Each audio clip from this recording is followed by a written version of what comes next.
안녕하세요. 워싱턴 윤준혜의 윤주입니다. 주말에 한국 마트에 가서 장을 보는데 버섯을 들었다 놨다 했어요. 왜냐고요? 느타리 버섯이 한 팩에 9불 99, 10불인 거예요. 몇 개 들어있지도 않은데 그 가격으로는 못 사겠더라고요. 물가야 계속 오르고 있지만 세일 안 하는 거 아니면 정말 못 사겠어요. 손 떨려서. 한국도 지난 큰 산불 피해로 식재료 값이 오른다고 들은 것 같은데 어떤지 모르겠네요. 청취자분들은 어떻게 전략하고 계신가요?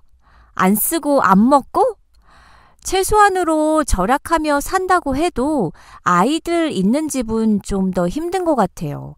아이들 간식 저렴하게 만들어 먹이고 싶어도 일에 바쁜 엄마들에겐 쉬운 일이 아니니까요. 요새 같은 때는 투잡을 많이들 고려하시게 되는데 남은 시간을 이용해 다른 돈벌이를 하는 거죠. 저도 얼마 전까진 치열하게 투잡을 가지고 있는 엄마였어요. 주에 40시간 혹은 좀 더 많이 일하는 의류 쪽 디스트릭 매니저 잡이 메인 잡이고요. 매일 1시간을 운전해 라디오 생방송을 진행하는 일이 세컨드 잡이었어요. 주로 오후 생방송이었는데 2시간 오전 방송을 할 당시에는 오후 방송은 부득이하게 미리 녹음을 해서 틀었어요. 오후 방송까지 생방송을 하기엔 제 스케줄이 허락치 않았기 때문에요. 다행히도 당시에는 방송국이 있는 버지니아에도 관리하던 의류 매장이 있었어서 동선을 잘 짰더니 투잡이 가능해지더라고요. 좋아하는 일을 하는 것이니 차가 막힐 땐 2시간씩 고된 운전도 좋았었는데 금전적으로 훨씬 여유로워지니까 물가가 올라도 별 걱정이 안 되니 더 좋더라고요. 라디오 방송을 안 하는 지금은 팟빵, 오디오 클립, 그리고 유튜브에 팟캐스트를 연재를 하지만 수입은 없으니 세컨드 잡이라고 말하긴 좀 그렇고요. 저에겐 재미있는 일이니 취미네요. 요샌 투잡을 떠나서 엔잡러들도 많아요. 엔잡러라는 신조어 혹시 들어보셨나요? 엔잡러란 2개 이상의 수를 뜻하는 알파벳 N과 직업을 뜻하는 job, 그리고 사람을 뜻하는 ER, 요것이 합쳐진 신조어로 여러 직업을 가진 사람을 의미합니다. 본업과 부업이 철저히 분리된 투잡과는 달리 3-4개의 직업을 골고루 겸한다는 게 특징이에요. 제 친구 남편은 IT 쪽에서 소프트웨어 엔지니어 일을 하시는 아주 유능한 분이세요. IT 쪽 일을 하시다 보니 자택근무가 가능해서 팬데믹 기간 동안부터 계속 집에서 일을 해오고 계시죠. 그러다가 서부 쪽에서 잡 하나를 또 구하신 거예요. 동부에 잡 하나, 서부에도 잡 하나. 둘 다 풀타임으로 집에서 일을 하시죠. 서부와 동부의 시차가 3시간이나 있다 보니 그 시간을 잘 맞춰서 잘 구하신 것 같더라고요. 친구는 요즘처럼 생활이 여유로웠던 적이 없었다고 너무 좋아합니다. 아침 7시에 여기 동부 쪽 일을 시작하신대요. 그러다가 2시쯤 여기 동부 쪽 일이 끝나면 바로 서부 쪽 일을 시작하시는 거죠. 서부는 오전 11시니까요. 땅덩어리가 크니 시차 때문에 투잡이 가능한 것도 신기해요. 요샌 컴퓨터로 할 수 있는 일이 확실히 대세예요. 집에서 일을 하게 되면 투잡이 더 가능하기 때문인데요. 여기 미국에서 코로나19 이후 재택근무가 보편화되면서 투잡을 뛰는 투잡 쪽들이 크게 늘고 있다고 월스트리트 저널에 보도된 적이 있었어요. 노동자를 고용한 회사가 재택근무를 하는 직원의 일거수일투족을 모두 감시할 수 없기 때문에 노동자들이 여유 시간을 이용해 투잡을 뛰고 있는 것인데요. 제 친구의 남편처럼 시간대가 다른 투잡으로 각 회사에서 투잡을 허용해 주는 경우가 있고요. 풀타임 일을 하는 와중에 다른 회사의 일을 할 경우 계약 위반으로 해고가 될 수도 있거든요. 일부 기업에선 소속 직원이 엔잡러 활동이 달갑지만은 않죠. 직원이 집에서 일을 하게 되면 본업에 충실한지 아닌지 의문을 갖게 되는 건 당연하겠고요. 또 혹시나 회사 기밀이 새어나갈지도 모른다는 걱정을 하게 될 거예요. 업무를 통해 취득한 정보로 수익을 창출할 가능성도 있기 때문이죠. 그래서인지 재택근무를 하던 회사들 중에는 회사로 나올 것으로 규정을 바꾼 회사들도 많이 있다고 들었어요. 제가 아는 지인분은 메인 잡으로 보험 관련 회사 일을 하고 계시는데 코로나가 한창일 당시에 집에 2대의 컴퓨터를 설치하고 한 컴퓨터는 소속 회사의 일을 하시는 데 쓰고 다른 컴퓨터는 다른 회사를 위한 일을 하는 데 쓰면서 투잡을 하신 거예요. 그분 얘기가 회사는 직원이 성과만 내며 무엇을 하는지 알 수 없기 때문에 짜투리 시간을 이용해서 투잡을 뛰고 있는데 스트레스가 너무 많아. 이건 뭐 언제 들킬지 모르기 때문에 마음이 조마조마한 거지. 내가 다른 보험 관련된 일을 하는 걸 알면 나 바로 잘려. 애한테 들어갈 목돈이 필요해서 처음엔 파타임 일은 딱 한 달만 하고 그만두려고 했는데 벌써 수개월이 됐지 뭐야. 그러다가 우리 작은 애 스포츠팀 들어가는데 장비 사려면 또 좀 큰 돈이 필요해서 싱글맘 애 혼자 키우기 힘들다. 매일 아침 이번 달까지만 하고 파타임은 그만둬야지. 이번 달까지만. 이렇게 마음을 먹었다가도 치솟는 물가에 막상 하나를 포기하려니 그것도 안 되겠고 어느 정도 생활이 안정만 되면 마음 편히 메인 잡 하나만 킵해야지. 투잡은 40, 50대 사이에서도 퍼지고 있어요. 투잡? 본업도 힘들어 죽겠는데 투잡이라고? 하시는 분들도 계시겠지만 투잡, 3잡, 4잡까지도 원하고 찾고 계신 분들은 한국에 굉장히 많다고 들었어요. 먹고 살기 힘드니까요. 직장 하나 가지고는 버티기 수준이다 보니 선택이라기보다는 강요받듯 선택하시는 분들도 많아요. 쉬고 싶지만 살기 위해 벌어야 한다. 좀 슬픈 이야기입니다. 은퇴 이후를 고려한 안정장치가 될 수 있기에 투잡을 선택하시는 분들도 많아요. 제가 관리하는 매장의 매니저 분들 중에서 5, 60대 분들이 세컨 잡으로 파트타임으로 가게 스토어 매니저를 하시는 분들이 있어요. 5, 60대 분들의 얘기를 들어보면 먹고 살기 위해 투잡을 하는 것이 아니라 노후에 좀 더 여유롭게 살기 위해 몸 건강할 때 조금이라도 더 벌어놓자라는 마음에서 일을 하시는 분들도 계시고요. 또 자녀들도 다 크고 독립해서 집에 아저씨와 단둘이 계시는데 또 아저씨도 계속 일을 하시는 경우 심심해서 풀타임 잡 하시면서 주에 서너 번 가게에 일을 도와주시는 분도 계세요. 주로 남편이 일하시는 시간에 아내도 함께 일을 하고 남편이 쉴 때 같이 쉬고 그런 스케줄로 하시는데 제가 볼 땐 너무 좋아 보여요. 네?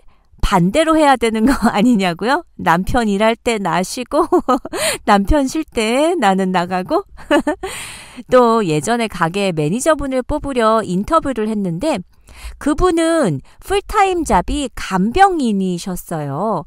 근데 아프신 분들만 보다 보니 본인이 너무 우울해져서 젊은 애들이 많이 옷을 사러 오는 제가 일하는 가게 같은 밝은 분위기인 곳에서 파트타임을 하면 밸런스를 맞출 수 있겠다라고 생각을 하셨대요. 그분의 투잡 목적은 돈이 아니라 본인의 건강한 삶이셨던 거죠. 저는요, 20대에 결혼해서 잠깐 투잡을 한 적이 있었는데, 당시는 대학교 학자금 융자를 빨리 갚기 위해 투잡을 하면서 세컨잡에서 벌어들인 돈은 철저히 학자금 융자를 갚는 데에만 사용을 했었어요. 이렇듯 추가 수입을 위해 또는 빚을 빨리 갚기 위해 혹은 평소 흥미있던 일을 해보기 위해 또는 자기 개발을 위해 등 다양한 이유로 투잡을 합니다. 근데 투잡을 생각하실 때 목표가 무엇인지 꼭 생각을 해보세요. 이 질문에 선뜻 대답이 나오지 않으신다면 우선 종잣돈 모으기를 목표로 삼아보세요. 돈 모으는 거 재밌잖아요. 5,000불, 10,000불 등의 목표를 세우고 투잡을 통해 얻는 수익을 차곡차곡 저축해보면 아주 그냥 재미가 끝내줘요. 미국인들도 정규 직업 외에 투잡을 뛰는 사람들이 무려 4,400만여 명에 달하는 것으로 나타났는데요. 한 보고서에 따르면 미국인 전체 86%가 매달 부업으로 돈을 추가로 벌고 있다고 답했고요. 36%는 부업으로 추가로 벌어들이는 돈이 $500 이상인 것으로 나타났어요. 일단 투잡을 할 때 중요한 건 메인 잡과의 밸런스예요. 체력적, 시간적 소모가 너무 큰 서브잡으로 인해 메인 잡의 성과가 떨어진다면 결국 둘 다 흔들리게 되고 삶의 질은 떨어집니다. 메인 잡, 서브 잡, 그리고 반드시 필요한 휴식이 균형 있게 자리 잡혀야 기존보다 경제적으로도 정신적으로도 더욱 윤택한 생활이 가능해지겠죠? 투잡을 선택할 때 고려하셔야 할 중요한 3가지가 있어요. 시간, 돈, 그리고 업무 위치예요. 업무 위치라는 요인은 이동거리라고도 할 수 있겠네요. 본업이 있는 상황이기 때문에 시간이 얼마나 필요한지는 중요해요. 여기에 추가적으로 주말에도 근무를 하는지, 휴식 시간은 보장이 되는지 등을 꼼꼼히 따져봐야 하는데 그 이유는 본업에 방해되지 않기 위해서죠. 그리고 페이도 중요합니다. 세컨잡의 이유가 돈이 되는 경우가 많으니까요. 본업을 마치고 쉴 시간에 돈을 더 벌어보고자 세컨잡을 시작했는데 페이가 너무 적다면 오래 할 수 없을 거예요. 따라서 오래 유지하기 위해서라도 페이의 적정성 여부를 꼭 따져봐야 합니다. 마지막으로 중요한 업무 위치는 제가 개인적으로 제일 중요하게 생각하는 거예요. 일터가 멀면 페이가 좋아도 시간이 더 들고 시간은 곧 돈이고 체력 소모도 더 많아져요. 개인의 선호도 문제일 수 있지만 이 부분은 시간과 본업 방해 여부와도 관계가 있어요. 따라서 업무 위치는 자신의 동선에서 너무 떨어지지 않는 것이 좋죠. 제가 최근에 애견 미용 기술을 배우고 싶어서 알아봤거든요. 노후에도 쓸모가 있을 것 같아서요. 또 저도 강아지가 있고. 학원비가 7,000불이나 들더라고요. 그런데 비싼 돈도 돈이지만 그 기간도 거의 1년을 잡아야 하는 거 있죠. 일단은 너무 장기라 잠시 미뤄두기로 했어요. 투잡을 선택함에 있어서 무언가 새롭게 배워야 한다면 수입이 생기기까지 시간과 비용적인 투자가 발생하기 때문에 초기 비용을 줄이면서 할 수 있는 투잡을 선택하는 게 좋아요. 예를 들어 현재 하고 있는 본업이 디자인 관련 업무라고 한다면 그 업무에서 파생해서 할 수 있는 업무들을 찾아보는 거죠.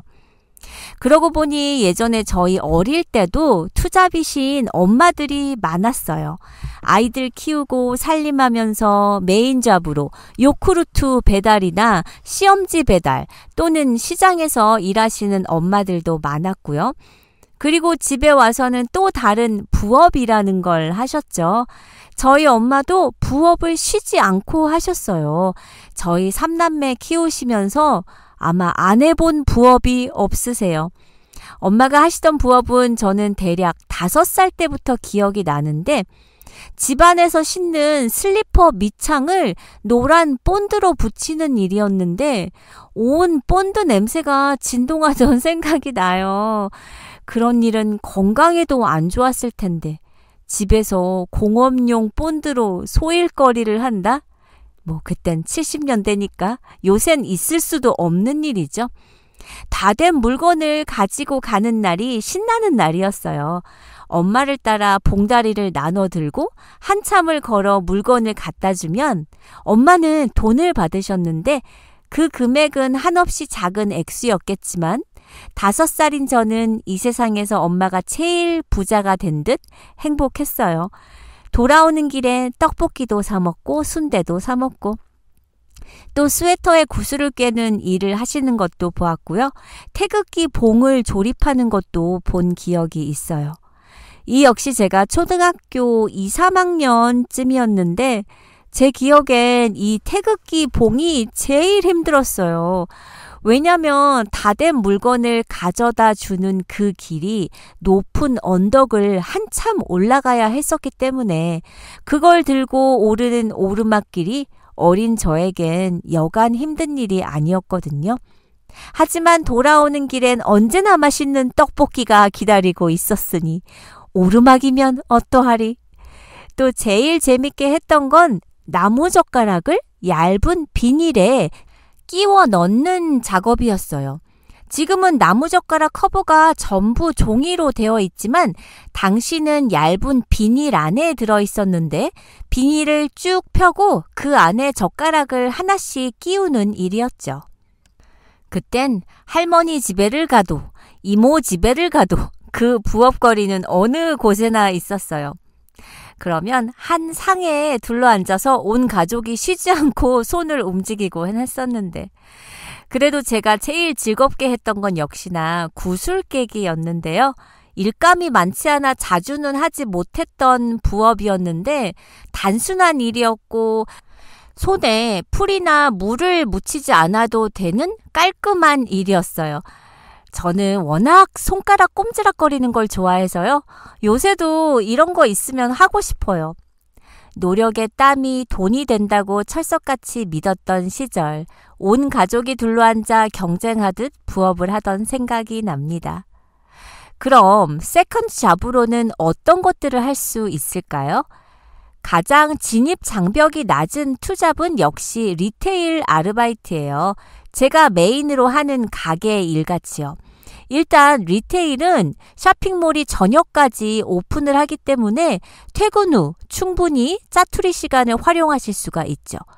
그리고 우리 한인분들 많이 하시는 부업 중에 하나가 운전인데요. 미국에서는 많은 사람들이 우버나 리프트 운전 일을 사이드로 많이 해요. 음식 딜리버리나 택시 일이죠. 원하는 시간, 원하는 요일, 아무 때나 할 수 있다는 큰 장점이 있고요. 또 집에서 컴퓨터만 있으면 할 수 있는 부업도 얼마든지 있어요. 그 중에 하나가 쇼핑몰 운영인데 최근에는 온라인 쇼핑몰 운영과 관련한 다양한 컨텐츠들이 있기 때문에 쉽게 접근할 수 있어요. 또 과거와는 달리 비용도 들지 않는 방법도 있고요. 물건이 있어야 쇼핑몰을 운영하던 방식은 지금도 통하는 방법이지만 재고 관리가 필요 없는 위탁 판매 방법도 있고요. SNS 계정을 만들어 수익을 창출하는 부업도 있죠. 유튜브는 동네 꼬마들도 다 알고 있을 정도로 유명한 플랫폼입니다. 그리고 본인의 계정으로 생성된 채널에 직접 만든 콘텐츠로 업로드하면 수익을 얻을 수 있는데요. 그렇다고 유튜브에 가입을 하고 동영상을 만들어 올린다고 해서 채널자에게 무조건 수입이 발생하는 건 아니고요. 실제로 돈을 벌기 위해서는 회사에서 요구하는 일정 조건을 충족시켜야지만 그 자격이 주어집니다. 전 유튜브로 언제 돈을 벌 수가 있을까요? 잡을 찾으실 때 쉽게 돈을 벌 수 있다거나 최소한의 시간 투자로 엄청난 수익을 얻을 수 있다는 등 과장 광고를 하는 곳들이 적지 않아요. 심지어 SNS를 통해서도 직장인 투잡, 전업주부 재택 등의 타이틀을 내걸고 투잡을 꿈꾸는 이들을 현혹하는 곳들 쉽게 찾아볼 수 있는데요. 이러한 곳들은 불법적인 일을 하는 경우가 많고 자칫 범죄에 연루될 가능성도 있기 때문에 과장된 문구로 현혹하는 광고들은 일단 거르는 편이 나아요. 아무리 돈이 필요하고 상황이 급박하다고 해도요.